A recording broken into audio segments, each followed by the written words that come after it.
Hey guys, so we were just going through the tickle trunk and came across this automatic sleeve that we saw in a previous video where the wire was already installed. I managed to get that wire out and put the sleeve back together so we can see exactly what happens when you're splicing ACSR with an automatic sleeve. It's kind of cool. Just before we dive into that, I want to show you guys this. Kind of just been hanging out on my floor here. Red ball. And let's get this guy out of the way.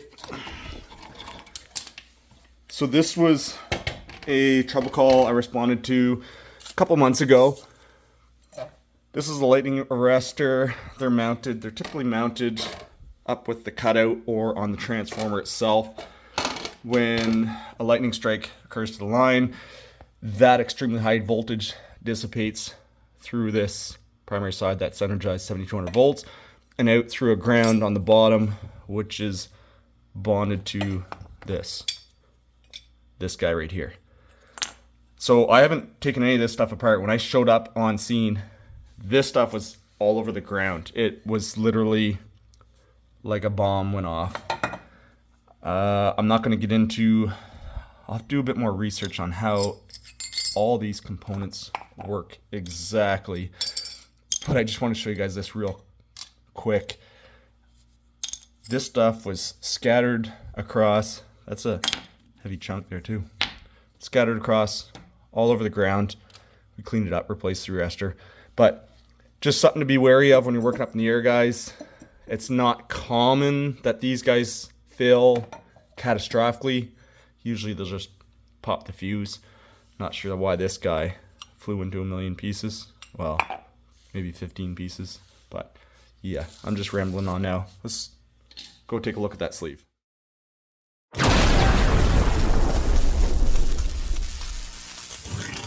Alright guys, so this is what an automatic sleeve looks like before the wire's inserted. Obviously, we've got this guy cut right down the middle, kind of so we can see a cross section of the internals of the sleeve. But before we go on to show exactly what happens when the wire's inserted and how it's held in place, let's take a look at an episode from Being a Lineman to show where and how these sleeves are used in the field.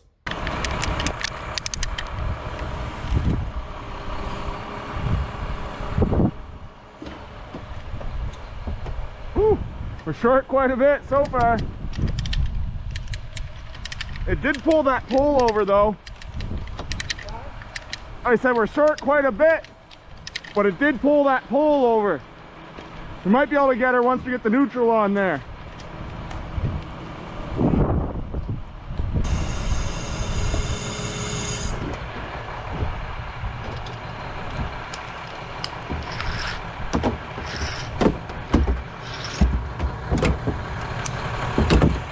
Yep. Got her. I didn't cut the end of this one yet. Okay. I can't right now, I'm going. No, that's alright. Just leave her. In case you need it. Okay.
So the design of these sleeves is really quite simple. There's really only two main components that achieve almost 100% of the wire's rating for ampacity and tensile strength.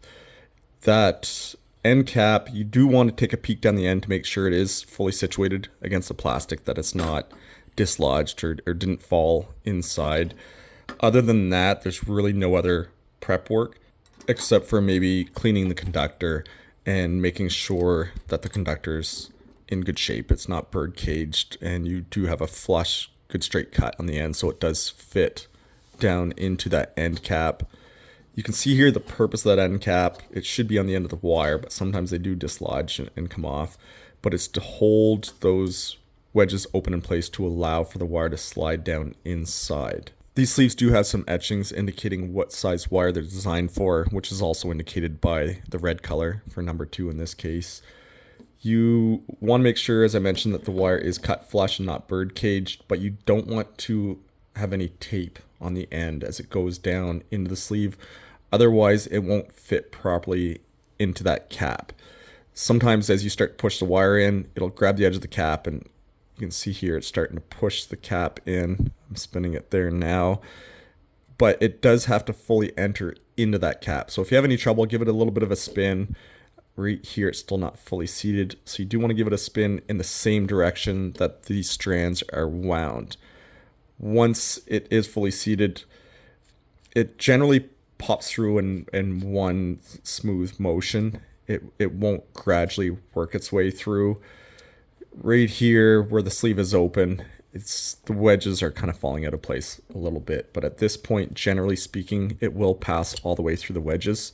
The important thing when using these sleeves is occasionally you'll almost get it all the way through, like right here. I'm pushing fairly hard and it seems like it is fully seated. When I do pull the wire backwards, that wouldn't have popped out when the sleeve's fully intact. But when I do pull the wire backwards, it is still grabbing the wire, but that end cap where it's caught in the wedge, it's holding that wedge open, so the wedge can't really do its job. So eventually that sleeve will fail.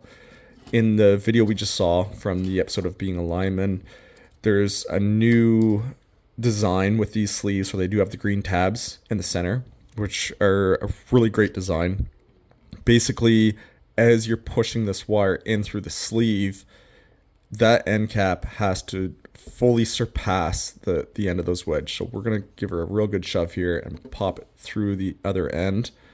And there you can see it's still jammed up a little bit right here on the wedges. So as it is now, this sleeve would still fail eventually. A little bit of an extra push, and you can see that end cap push through into underneath the spring, or by that white piece of plastic in the center.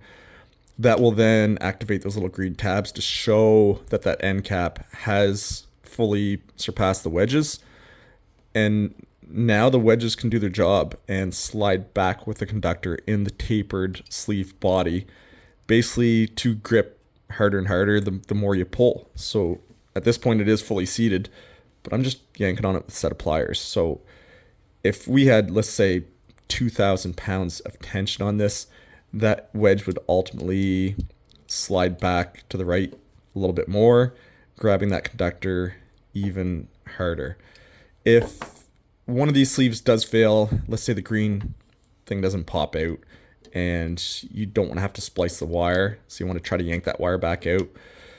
I'm doing it with the screwdriver here. This is going to be a fully enclosed body, but there are some tricks where you can take a small steel strand and poke it through the end. And what you're trying to achieve is, if that end cap is still jammed in between that wedge, it's not going to be gripping the wire too hard. So you should be able to shove it a little deeper, the wedge itself, into the body of the sleeve, where it'll allow itself to fully open up.